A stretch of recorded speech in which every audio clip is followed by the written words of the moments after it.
Day 29. Revival.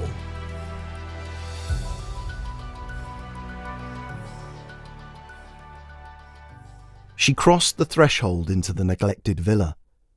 Where most of the windows had broken, there were leaves, crisp packets and graffiti strewn around. The wind had blown all and sundry through here at some point. The damp stench wrinkled her nose, and the air was somehow colder inside than out. The first room of the house stood ahead of her, with its chipped and crumbling staircase, a sight that would have been so grand when it was built, but still nothing compared to what she had in mind. And her mind went to work now, the potential brimming up inside her like newly struck oil, the images of the new building spreading out away from her as ink soaked into paper. The patched concrete floor was covered with bright, almost red, polished wooden boards. The hedge leaning in through the tall window frame next to the stairs wilted away, replaced by stout faux lead-lined panes of crisp glass. The newly revealed sky allowed sunlight to spill in and bounce up off the floor. White paint rolled upwards across the stained walls, covering the scars of dead vines, reaching the ceiling as precise wainscoting chased it up. The staircase itself shuddered and shook off its old age, crooked marble corners filling and smoothing, the bent and rusting iron railings falling away to nothing, leaving only air and light. A light coffee-coloured rug, soft and inviting, snaked its way down from the top, tucking itself away into the corners with shining brass studs. Discreet uplight sconces followed the curve of the staircase up the wall, ensuring in the evening that anyone would be tempted to follow them upstairs. The view from the top transformed too. What was now a dangerous open hole out onto a jungly mess of a garden shifted into a wide-screen portal to Eden. The window, unimpeded by frame, provided as much light as possible to the upstairs hallway and a maximum view down onto the paradise below. Shrubs and bin bags peeled away to reveal winding gravel paths, flower beds bursting with calendulas, geraniums and ornamental sage. Bees and birds darted this way and that over the grand green lawn, punctuated with a dark pool brimming with life. On went the path, back to a bright white summer house and fruit trees and a wild garden beyond. The scent of blossom, heated by sunlight, crept through the high, wide-slot windows that were appearing at the tops of the hallway walls, leading to the master bedroom. Off to each side, rotten door frames began standing up straight in new knotty alder. Within, there stood the promise of playrooms brimming with toys and books, guest bedrooms with long net curtains, or an art studio. Easels stood proudly alongside a tall window with a stunning view of the city beyond. The master bedroom was to be a place of sublime rest. The warped and rotten floor, covered in cigarette butts and large plastic beer bottles, wiggled and burst, dust rising, and underneath, elegant bamboo slats came to replace them.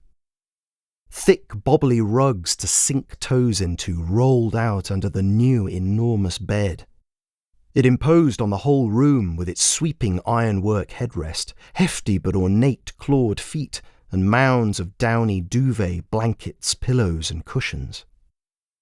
2 matching nightstands stood either side, their rich wood dotted with dark metal studs at the front of the drawers.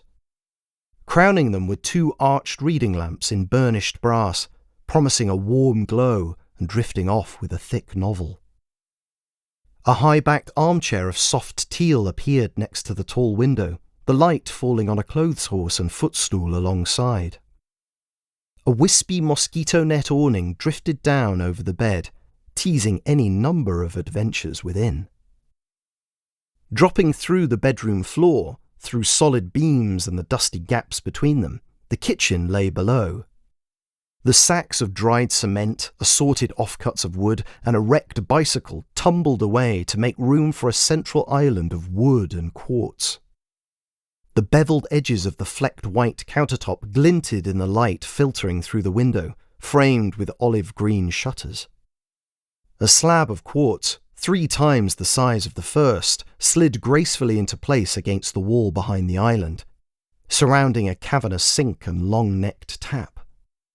Plates and cups of sky grey bounced into view over the long family breakfast table with its matte black stools. The earthen floor tiles made the whole space feel warm and lived in, the acres of space calling for experimentation. Through the serving hatch, an obscene word could be seen spray-painted on the wall of what had been the main reception room, the red runs of the paint dried years before.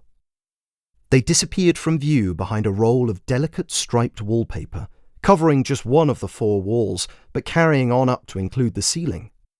The pale peach of the adjacent 3 walls served to highlight the bold feature, allowing the living room to become the focal point of the house. A right angle of low-lying couches, deep and wide, popped up. Their chocolate milk linen covering, so close to the ground, offered the space an oriental feel. The broad square coffee table that nestled in amongst them, similarly squat, gave the impression guests would be perfectly comfortable sitting cross-legged, shoes off and drinks in hand.